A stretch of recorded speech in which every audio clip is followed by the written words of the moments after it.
You're listening to For Film's Sake with Irving, Twitterless Joel, and Jose.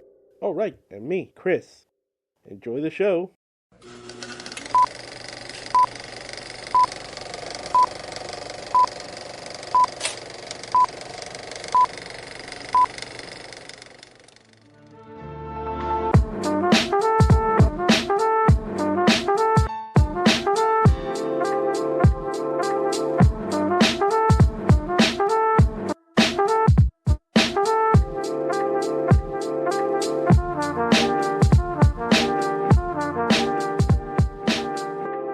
I have been waiting to make this episode for the longest time, and good Lord, it is finally here. Hello, welcome. This is I would say it's a special episode of For Film's Sake. The whole gang is here. We're gonna do a breakdown of The Substance. I won't stand on ceremony too much because there is a lot of ground to cover, but my chums are here. Irvin, are you respecting the balance? I am respecting the balance. Joel, do you remember that you are one? I don't remember, actually. Oh no, that can't happen. Jose, are you ready to pump it up? Let's go to pump it up. All right, so yeah, we don't do movie breakdowns too often because we always try to be evergreen in what we talk about here, but this is a movie that is just too of its own kind to just ignore, and we've been wanting to kind of talk about it for the longest time, so let's get down to it. There's a lot of topics we want to talk about here, but first, this is a movie that a lot of people are seeing. I'm actually quite pleasantly surprised. A lot of people are seeing it. A lot of people are liking it. A lot of people are spreading the word. I know that everybody who's listening, I've told, get the 7-day free trial for Mubi and watch The Substance. Anybody who's listening, I'm telling them that, and I'm sure some of you fellas are doing the same thing. Jose here has seen it a couple of times in the theater with people, so I'm guessing the reactions of your friends are, I don't know, shock, surprise, admiration. What is it? Man, my friend's reactions. I need to clarify. The first time I went to see the film, I was alone. I went alone to the movies, and Right. I was like, "Why am I alone?" After once the credits rolled, I was like, "Why I came to this movie alone? I need to come back and with friends and experience this. This is like I Same, was shocked. I same. was like so shocked for real. And the opportunity happened like a month after I've seen it. They were still screening it at the movies, and Oh boy. and we and the reactions was one of them was like, this movie's a 10. This movie's a masterpiece. Once the credits roll, it was like, because this is friend. Shout out to Abdiel. Right. He was like, he's like involved with watching body horror films, Cronenberg, uh, father That's and son. that's something that he likes. It's up his alley. Yeah, something that he likes, and he also watched the Julia Ducournau films, Raw Right. and Titan, and he's Right. like, this is my stuff. This is my alley. This is just That up my alley." Oh, that's so good. And so I saw it in the theater, and I had the same thought. Why am I not watching this with friends? Because this is one of those movies that I would watch with friends, and we would just uh, be have our faces melted by the end of it. We would be looking like the monster Elisa Sue by the end. But And I want to also um, to mention that a couple that was watching the film alongside of me, so they were on my left side, and right, on some bizarre, visceral scenes, uh, they were like, their faces like, I don't know how to say, like they were covering their faces. they were They were cringing. They like, were cringing. yeah, yeah, like this is so not What? But in a good manner. okay. I But I think that was in a good if you remember manner. which scene in particular, Yeah. Well, this is spoilers, so this is everyone who hasn't seen the film, marked as it, spoilers. Go, yeah, go. okay. The scene when Demi Moore was with the was step by step converting in this old woman, and then Right, the scene when she was seated watching TV, and she struggled to stand up, and right. she needed to like crack Oh yeah, her knee. yeah. That scene, I remember, like, and I was also like, oh my God. Oh and my and the gosh. scene at the ending before Monstro Elisasu, Right. before that, when Sue was like Oh no, grabbing her not the teeth. uh, n- not the teeth, The the nail. fingers, the nails, Oh yeah. my god. That. Oh yeah. I had In to that squirm. scene, in that scene, I think for real that I was almost covering my face, because that That's was so that's where you drew the line finally. yeah. So yeah, it definitely was an experience for all of us. Uh, so Irvin was the one who saw it first among all of us. So he was the one who was like, "You guys have to see it, going blind." So what about your experience? Hmm. Oh my gosh. I don't know if my experience is necessarily different than the two of you and probably Joel's. I remember that when I came out of the theater, like I do pretty often, I immediately message you guys. And if the movie it's one that, kind of like created an impact on me, I immediately, send a message. And this time I remember that I was like, holy fuck. What did I just see? And honestly, this is gonna sound very exaggerated. Like I'm probably exaggerating, but I think it's the movie that I've held my jaw open, like my mouth was open, or I was covering my eyes or my mouth for 140 minutes, and I am That's not also joking. me. Yeah, I'm not joking. that's It also was me like with a as matter. well.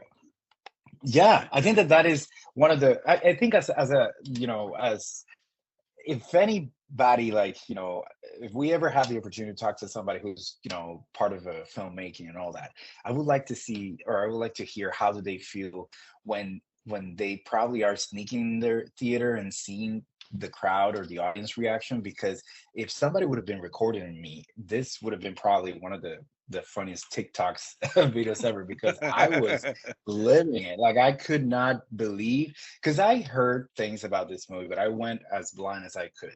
I was Right. completely blind when I went to see this, but it was incredibly shocking is not the word, impactful is not the word. I mean, my jaw was dropped because not only because of the the images, right? It was more like how daring was this Right. movie, Right. and how well it was telling, its story, to the part that it was so captivating. Like everybody that was in the theater was reacting to every single scene that was happening. Tell me if that is not something that a director should feel pretty proud of. I was like, Exactly. my mouth was open. I was like, I can't believe that she did this. And when I say she did this, not only the director, I'm talking about also the two main leads. Yes, we're going to talk about them in quite a bit, but I want to hear Joel's take on this movie first, and to kind of bounce off what Irvin said, like 140 minutes. That's usually a runtime that you look at and think, "Wow, that's kind of long," but not a single minute was wasted. Yeah, I Not, I remember when I watched it that I like it a lot. The reactions in the theater where there were lots of laughs in many moments. There were lots of screaming in certain scenes and cringing, especially like Jose Omar said. I cringe in the nail scene because I always had something with nails and Yeah. eyes when something like that happened. I always like like I ick, and I I also remember said, thinking, "Ugh." yeah. I remember thinking about the infamous Tarantino scene in Once Upon a Time in Hollywood when it happens, what happens at near the end of the movie, to the Manson family. Right. Because I remember when I watched that film in theaters too.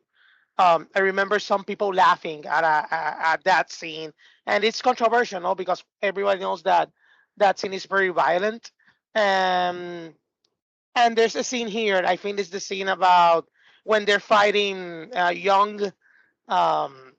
Oh, I forgot the name of the main character, but the young version of the character versus the oldest Yeah, version of the. Elizabeth and Sue. Yeah. When they fight each other, I found that scene so funny because you it is not that they're fighting. It's just the juxtaposition, the situation that is happening in that Right, moment. right. There, and also it is the oldest person that looks like it's the strongest, which is so funny because usually it's the contrary in real life, right? The Right. oldest person is a little weaker. So seeing older Demi Moore like kicking Young Soo ass off, it's very funny for me And, and for many people, as and I it think seems. I think that the reason why that happens is we heard it throughout the whole movie. She is the Matrix. She's Yeah. the person where Sue comes from, and then that scene that you mentioned, Joel, that has like some range of emotions because Hmm. there's hostility, there's whatever, and then and before that it was that whole moment when it looks like the young Sue is dead, and she was like, uh, you know, I hate myself, I need you. And that's one of the most heartbreaking moments of this movie. And this Hmm. movie, range of emotions. I laughed, I cringed, I was angry, I cried, Hmm. or I won't say I cried, but there's some moments that made me very sad to the point of Yeah. just about crying. You So you you this, you you feel a sort of empathy or sympathy. I don't know how to explain it, but you right? feel for Elizabeth Sparkle, Yeah, And I also wanted to add before we move to the next topic that even though the movie feels pretty fast for its runtime, I think that the movie needed to end a little bit earlier than it did. hmm. Just wanted to bring that to the table.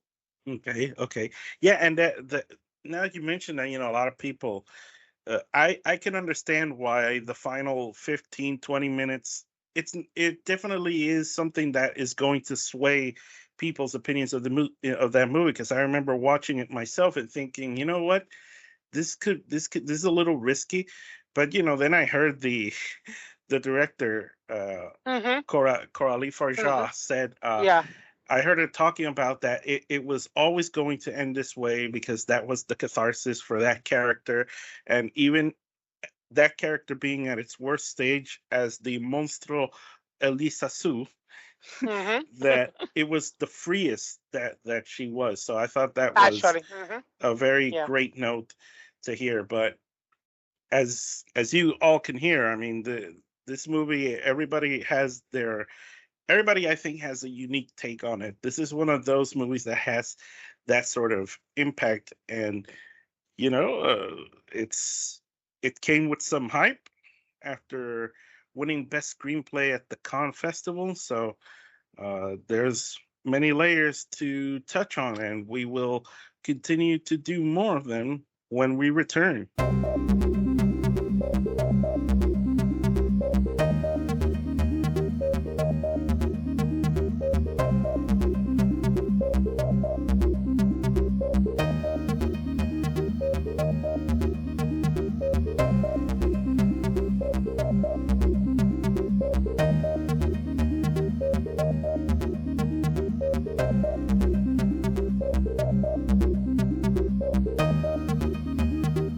Okay, so we mentioned the some of the names from The Substance, starring Demi Moore and Margaret Qualley, and I'll even throw in Dennis Quaid. Those are the three main actors of this movie, and I want to throw it to Irvin for a second here because uh, everybody who's seen this movie is in awe of the force that is Demi Moore.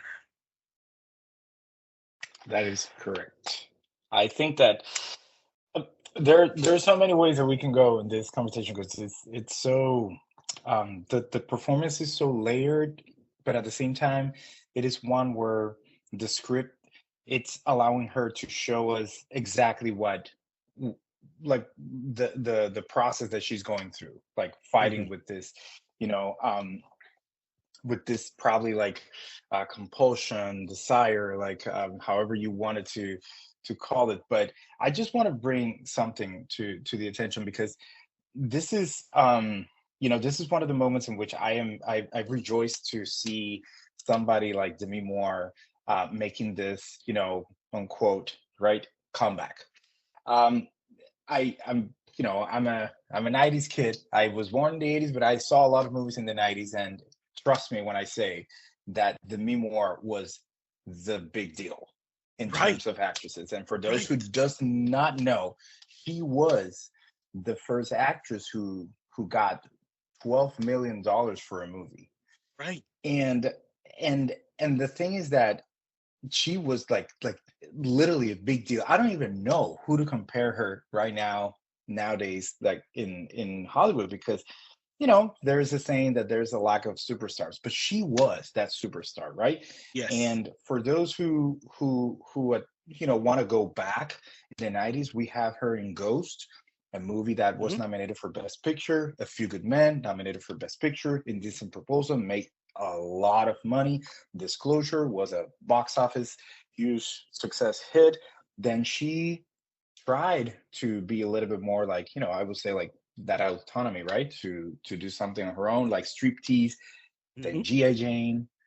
So the reason why I'm bringing this up is because I was not surprised by the performance that she was giving. I was surprised by how hard she went Hmm. and how daring she was. Not only in showing her, like showing the audience and everybody, like, you know, probably everything and in Yeah, her yeah. skin, but it was more to show that vulnerability that happens to probably like a woman in her age with the Hmm. pressure that Hollywood has put on her for so long. And this is for like it's not even a like it's not even a hard like thing for me to do, but it's definitely one of my favorite performances of the year, top three for me.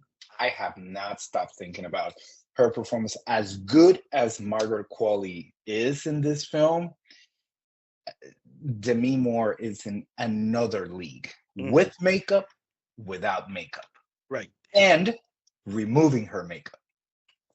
And I'll tell you what, I always remember a quote from Sir Michael Caine when he said that the mark of a good actor is when you're worried about the character and you're not watching the actor.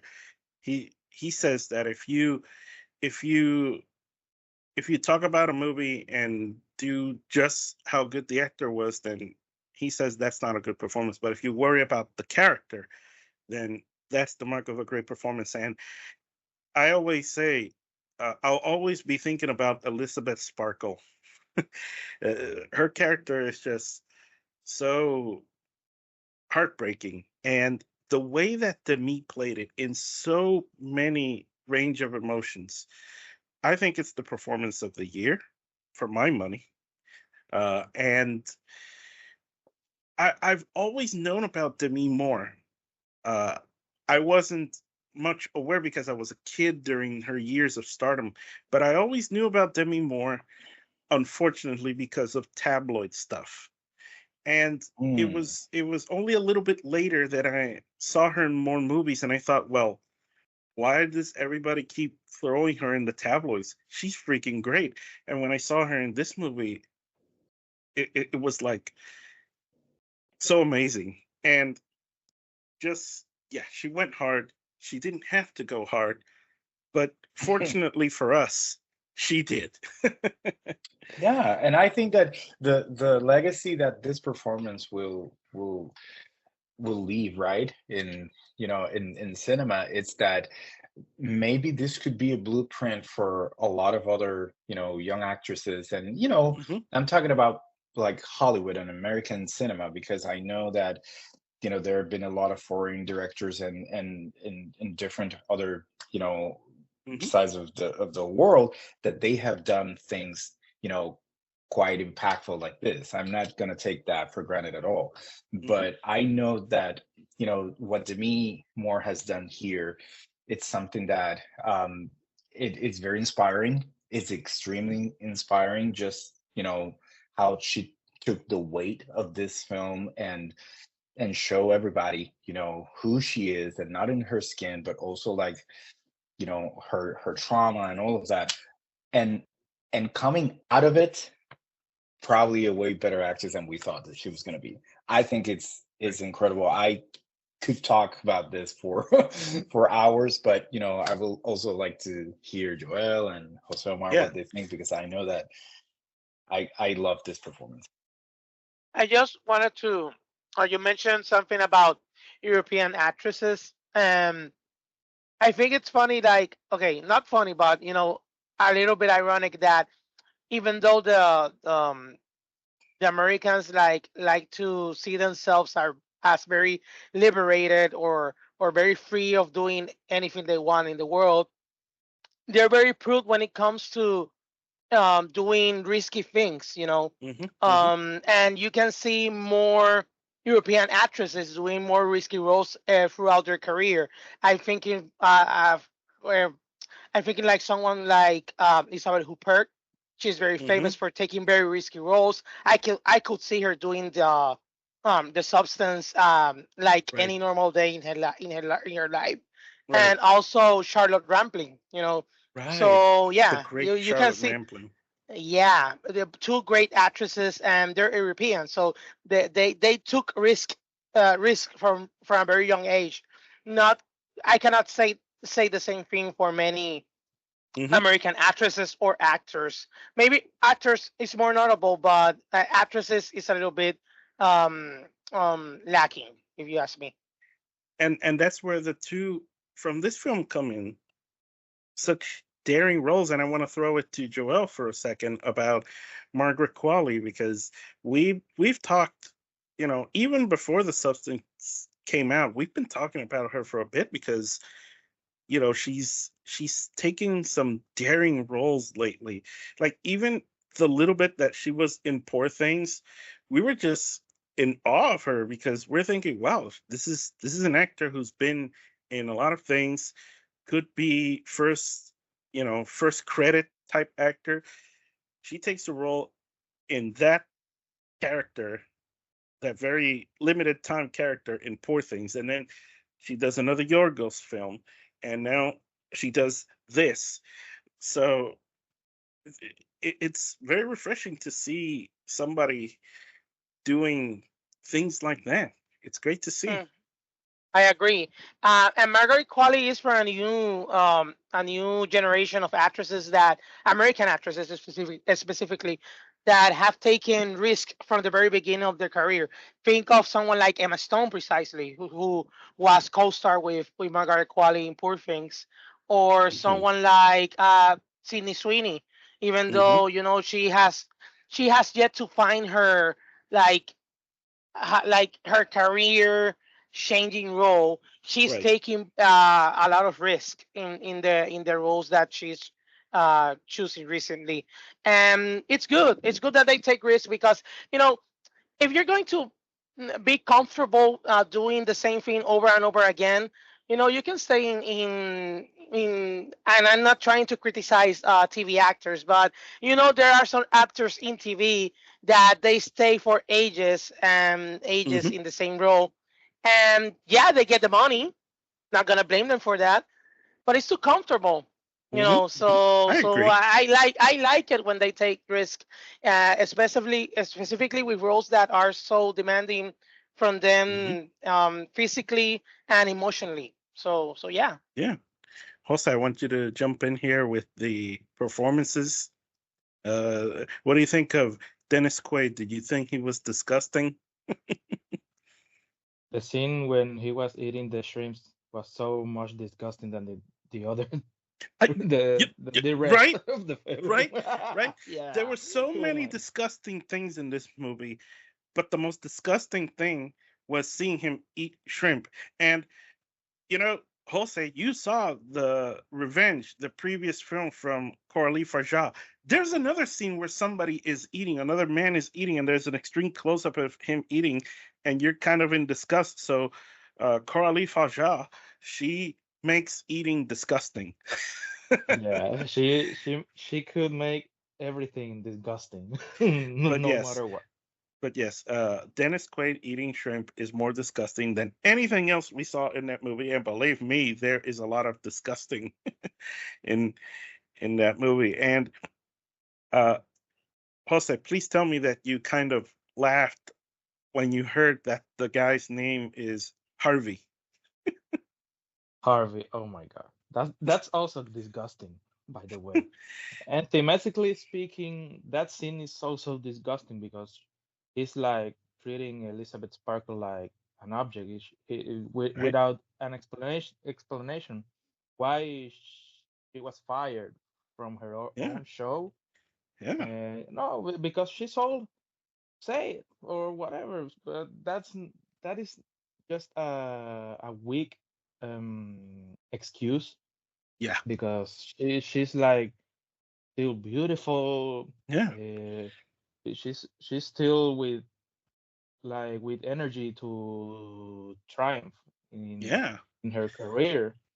So Shit. I and don't there's want no to. reason. No, we Yeah, and there's no reason. Dennis Quaid's character was like, nah, let's try another 30 something woman to you know what yeah. to so you To know.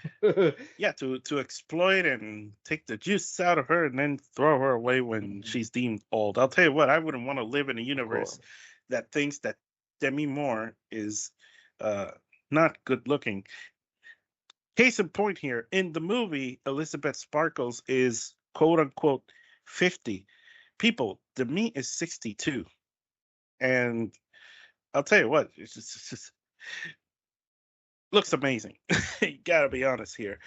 But yeah, Dennis Quaid's character, he seems like a cartoon, but I don't know.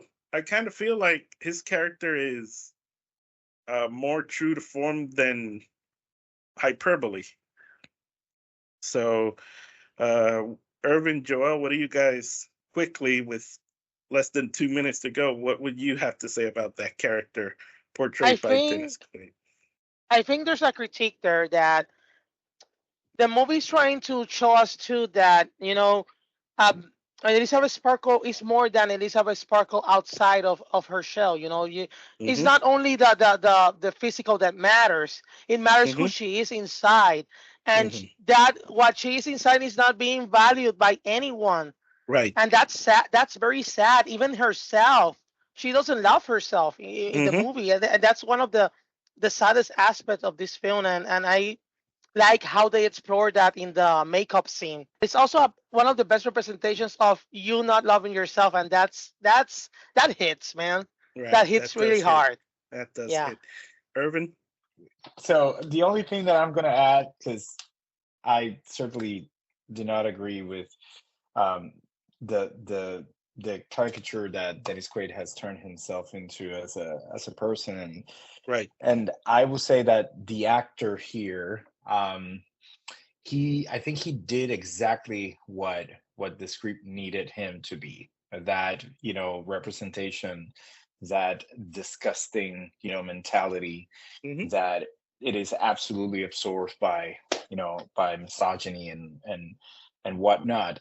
And I think that what is heartbreaking is that I had the opportunity to hear the director and also Hmm. the part of the cast talking about this. This role was supposed to be played by Ray Liotta before Right. he passed away, Right. and it's one of those things that I don't tend to think a lot about the what ifs, but that that is one of them that I'm just Yeah, like, oh my that's a gosh, great if what this if. movie could have been perfect, would have been with Ray Liotta. So yeah, and I totally agree with what Joel said. I don't want to add anything else. I think he expressed it in Hmm. very very accurately and assertively, and I think very clear too that this is a film that the heartbreaking part comes at the cost of that lack of love, that Yeah. Yeah. that lack of self-love, self-acceptance, also self-forgiveness. There's Hmm. so much that you could see that she had around her, and at the same time there was nothing around her, and that that anger that at times she displayed towards that younger version of herself, it is a way that you're showing that resentment towards yourself. And I think that that was very well represented the moment that she's in the kitchen and she's trying to prepare all this food, that it is so funny. But the way that she portrayed that, besides being a very funny moment, I was inside feeling so heartbroken because she Right. was committing this self-harm Right. towards obviously herself, and it is coming out of anger. So psychologically, this is one of those movies that you can dissect for Yeah. days, and Absolutely. I'm hoping that people write about this film. Right. Okay, so we're gonna hit the home stretch in a minute, so we will return in a moment.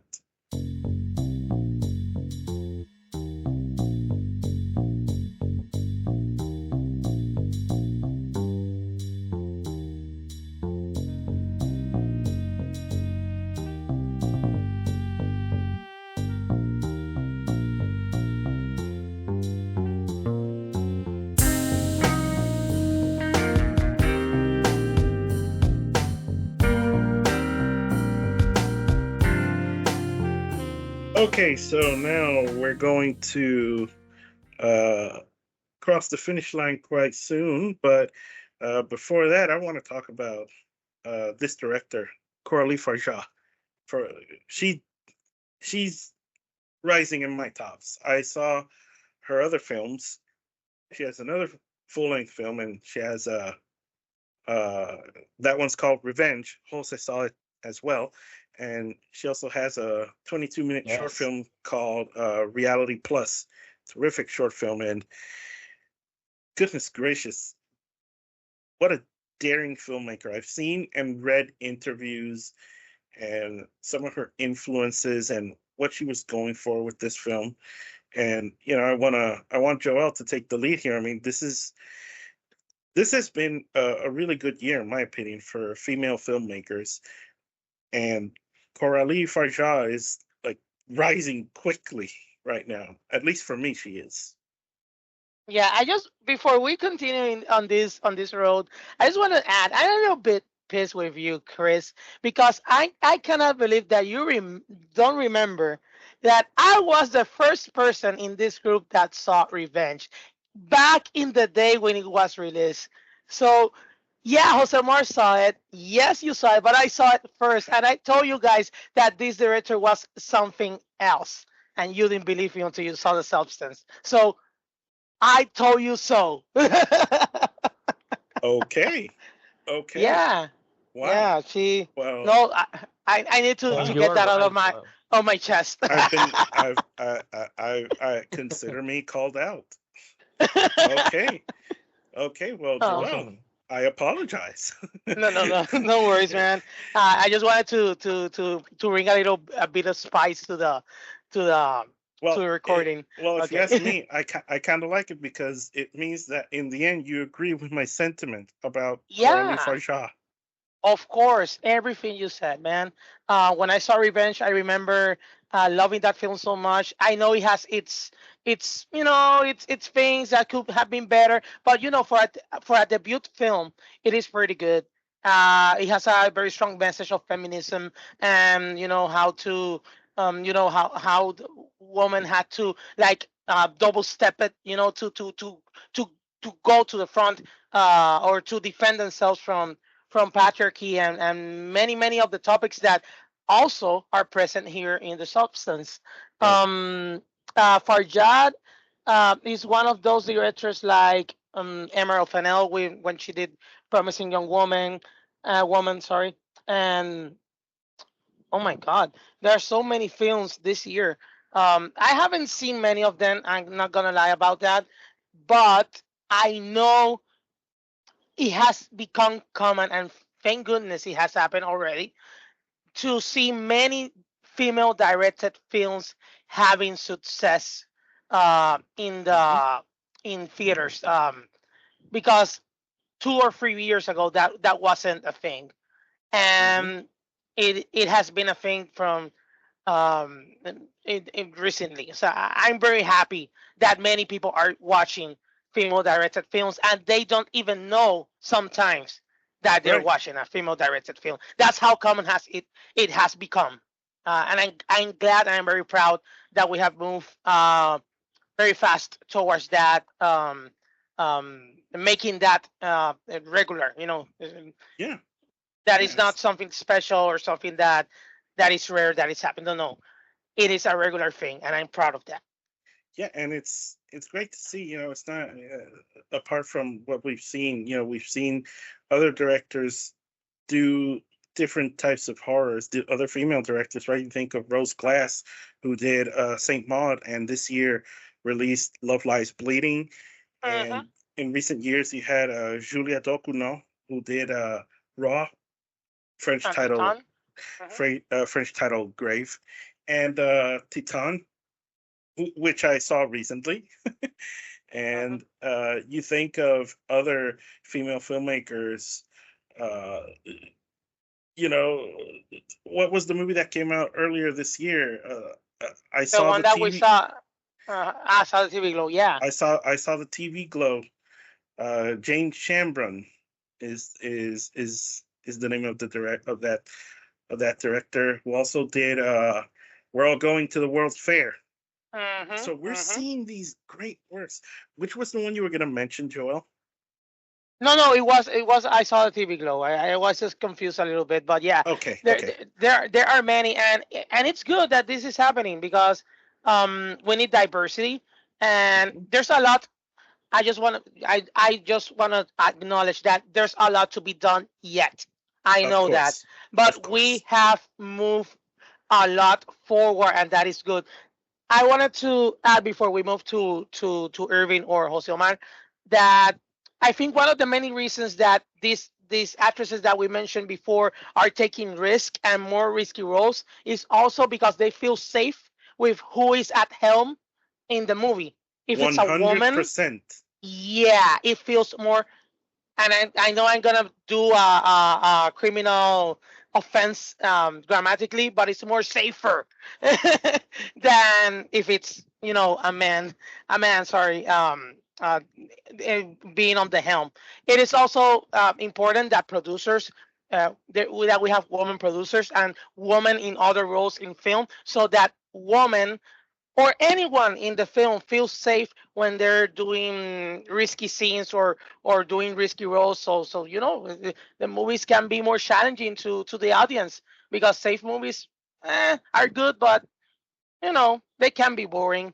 Challenging films are important And in this Joel, industry too. Mhm. I'm gonna mention something that's gonna please you a little bit, but and oh, I just figured I kind of made a pun for what I'm about to mention, but that kind of reminds me of the movie Pleasure, a movie that you recommended to Oh me, yeah, and yeah. this is gonna be a little mildly spoilery to anybody who hasn't seen it, a present company included.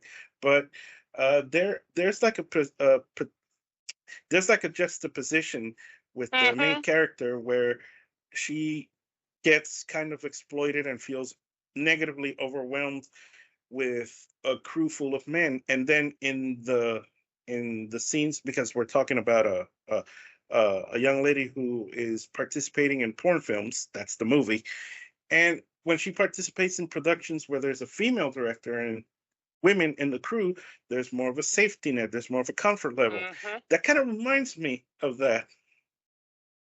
Yeah, when I saw that film, we're talking about Pleasure, by the way.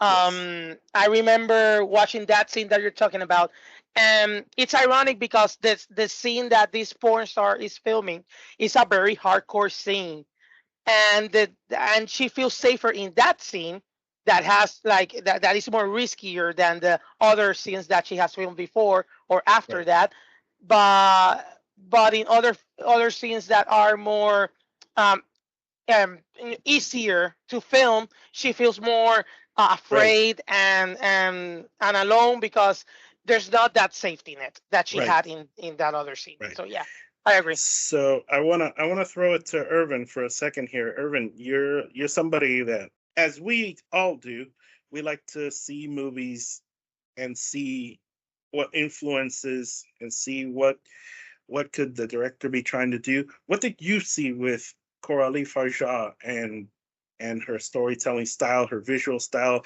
If you saw anything, what influences did you kind of catch on your own?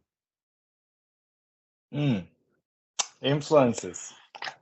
So I think that first of all, I think that the message of what she's trying to communicate, I think that she conveys it like throughout the entire duration. I think that when I was watching this film, I was remembering a lot of the gore scenes from or the practical effects from The Thing. It's a movie Mm-hmm. that comes to mind, and also I would say like a lot of callbacks to even The Shining, which Mm-hmm. both of them are in the horror genre, right? Right. And I think that I'm probably 100% sure that she has admitted that this has been also you know part of the inspiration. But I think that the power of this film is that not only moves but also like it goes specifically from one point to the other with a very consistent pacing and Mm-hmm. increasing the amount of like violence. I don't know if you Mm-hmm. noticed, but Mm. the the horror, the body horror aspect of it, it is increased Mm-hmm. by Mm-hmm. the pacing of the film and by the length of the film. It doesn't like I think that there are parts that probably will be a little bit more impactful for some of us than others, but she does this like almost in a crescendo. And that ending, for those who have seen it, not only just the gallons of that fake blood, but Yeah. also the amount of makeup, the amount Also of practical there, effects. So, and it reminded me of The Thing. and that final, those final 15 minutes or so with all the blood, that kind of reminded me of Brian De Palma's Stephen King adaptation Carrie. Carrie. Kind of reminds me of Yeah, that. absolutely. Yeah, I forgot Uh, about it. And you're absolutely right. But I wanted just to mention that there is a scene of the hallway, the very popular scene of the hallway where yeah, it has yeah, this rug. yeah. It's exactly the same one, or at least a callback Very to similar. The Yeah, Shining. Hmm. absolutely. Go ahead, Joel. Yeah, I just one of the most important influences that this film has that it was the reason that I gave it an extra star in the end in my rating is the picture of Dorian Gray. Don't forget about that one because Yeah. it is Mhm. maybe one of the best adaptations of that story in the history of film. So yeah, I just wanted to add that. Yeah, that's that. That is Very correct. accurate. That's very good. Jose, you want to chime in here a bit? I think you cleared this, and I was going to mention that, Joel, the portrait of Dorian Gray, that this film has some elements from, and the and thematically speaking about selling their soul, like Demi Moore Hmm. is doing in this film, with this mysterious substance. So so yeah, I think you all cleared this. I like that you mentioned mysterious substance. Uh, quickly, let's see if you all agree with me here. I like that the substance just is. I like that there's no explanation of why it exists. There's no explanation of who created it. There's no portrayal of who's in charge. It's just there. I It's actually just like there that and that's fact. it. I like that fact. I like that mystery. It lets us focus more on the characters rather than on the namesake of the title, the substance. I think it is some sort of MacGuffin, right? Yeah. I know that the term MacGuffin is used, bastardly over, over film, but I think it is a perfect example of that. I think, I don't, correct me if I'm wrong, Mm, or yeah. or an object of, to make it move the plot, but it is not explained, so it's Yeah. okay. It's just It's there. important, yeah. It's just there, yeah. It's just Just there. moves the plot. That's good. I love it. And I Yeah. love it. I love it. And also, you guys, if you haven't had a chance to sit down and hear the original score by Rafferty, oh boy, suggest you do because it's a banger. So uh, clearly, we all really enjoyed this film. So before we go, I want to, go around the room here and tell, everybody who's listening, what was one moment, one detail that caught your attention? One moment, one scene, one detail. If you haven't mentioned it already, if you want to mention another, I'll start. You know, uh, there's that one scene when Demi Moore's Elizabeth is getting ready to go out on a date with an old friend, and she's, you know, getting dressed up, putting on her makeup, and she looks stunning. Like I was looking at her and I was like, that guy's lucky. And then she goes out, she sees the Sue billboard, and then she goes back and touches herself up a little bit more. And then she goes out, sees the billboard again, and she can't quite get out the door and keeps going. And I thought that scene was so heartbreaking. I kind of wanted to cry because she just kept touching herself up. And I think that I've always heard the term body dysmorphia, and I'm going to claim ignorance on it right now because I've always heard of it, and I always know people. I know people who suffer from that, and I know the definition of it. And I always thought, well, that's interesting. And of many movies that I've seen that talk about, beauty and standards and all that, this is the one movie that made me completely understand what body dysmorphia is. And that scene is a great portrayal of it. And I was just heartbroken to see how she just couldn't find the right. And I, it's happened to all of us. And that's the thing. It's happened to all of us. And when she, smashes her face and gets rid of all the makeup, and then it cuts to her in a bed with her lying down, depressed, and all the text messages and calls from the guy obviously missed the date. I thought that was the scene that stays with me the most. Also, the the head the head sticking out, the Demi Moore head sticking out from the monster with the mouth wide open. That stayed with me in a very creepy way. So that's mine. What about your guys's? That was so creepy. I have this scene that I was like, thinking about a lot these past weeks. The Because in one moment when Sue was like, I don't want to respect the balance because I have so much fame, I have so much Right. like success, and she's just like kept extending I don't know, herself. extracting from Demi Yeah, Moore the yeah, yeah. the substance, The spinal fluid. the Yeah, liquid, yeah, yeah. the spinal fluid, and for months and months and months, and remember, you're only one according to the instructions, but she's not like respecting the balance. So I guess that is self-harm if they are one, Yeah. because Wow, that's but with different brains, with different thinking. sure. It's That's like a if you are wow. thinking That's like if you are thinking about something one day, and the next day you're like, nah, that's not me. You Yeah. know, That's that's a like a that's a very good theory. point. Yeah, It's a it's very like good a point. theory that I was like, okay, okay. And that's like the scene when she's like extracting the spinal fluid for over and over and over, and that's also disgusting. And then The when it comes out the dark, back.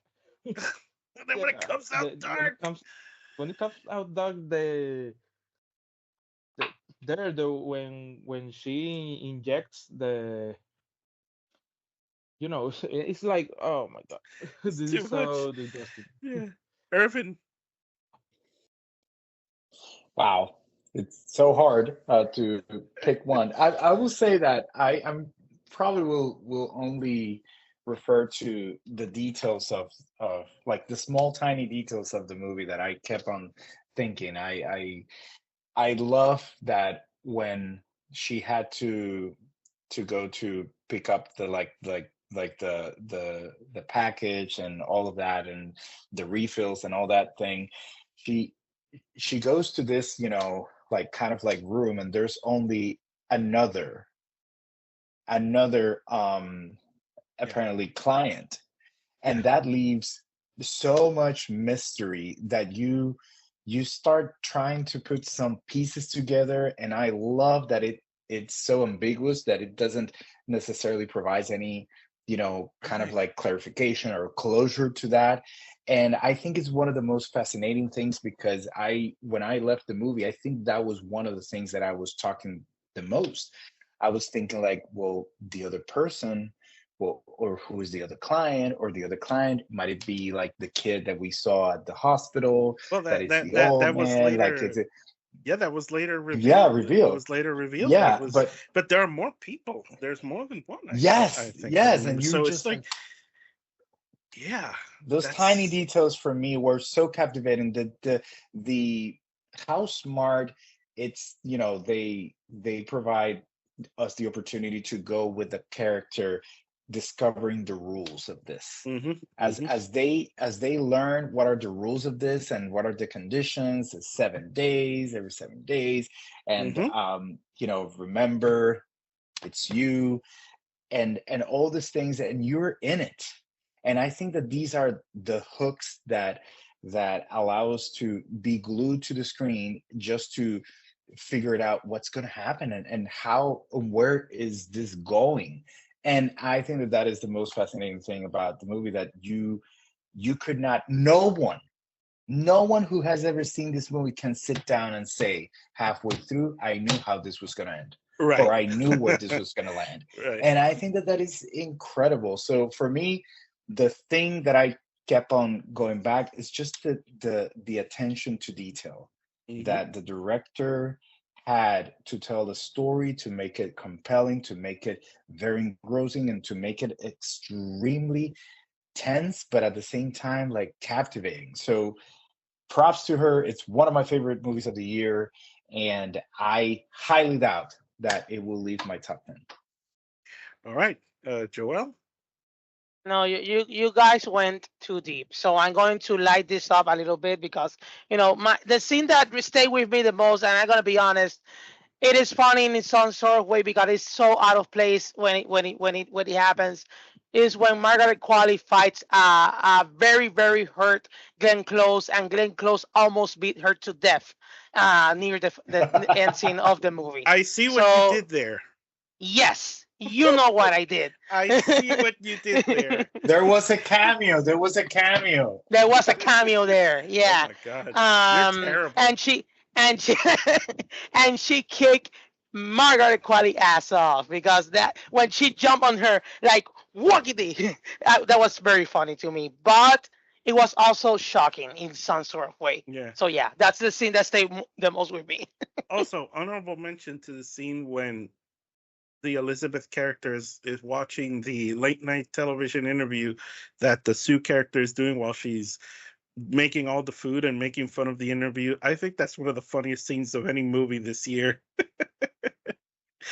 I just couldn't get That's over true. it. Let's That's just true. say this. It's true. Let's just not forget, because since we're talking about this movie, let's at least just mention that, my goodness, the production design of this film is incredible. Oh, Even the right? sets of the Agree. show, the Mhm. the apartment, like it is extremely I would say, like, it was almost tangible. Like, there were so many things that were trying to distract us, because that portrait of like that big portrait of Demi Moore in the center of the Of the room, whole, like, yeah. apartment, of the Yeah. penthouse, whatever it was. It was that big. It was center because it is about her, and she's the center of it, the center of the world, and that it no was one sees. it was as if that portrait and the billboard were their very own characters in a way. Mhm. And the production design, as Irvin says, it kind of rings true. And I think what I like most about that production design, as Irvin mentioned, the apartment, is that you know where everything is almost. And like you said tangible. It's a perfect expression for it, Irvin, because it's, you know where everything is. So every time somebody moves in the scene, you're familiar with it. For such a big apartment and such a big set, the director does a great job of giving us the lay of the land. Yeah, Yeah. just Also, incredible. also, Chef's kiss. also, lastly, Elizabeth Sparkle for Handyman of the Year. That's it. That's all. If you know, you know. Yeah, Well, yeah, you could say she that. did it. Spoilers. This is spoilers. You could She say did it. it. She built up that room. Yeah, build up that Oh room. my gosh. Yeah, I gotta And get she's her over also to a chef. redo my bathroom. She's also a great chef, an Yeah. amazing chef. French cuisine. Got a cookbook, a whole cookbook of it by That chicken thigh or that turkey thigh, whatever it Chicken. Oh my was, gosh. I love chicken coming thigh. Oh my out of Well, as you all can see, we could go on for hours, but Yeah. for time constraints, we'll just go the one. So this is where we end this breakdown of the substance. And thank you for listening. Tune in next time. We are out. Thanks for listening. Find our episodes on Spotify and YouTube. Also, follow our Instagram for Filmsake Pod.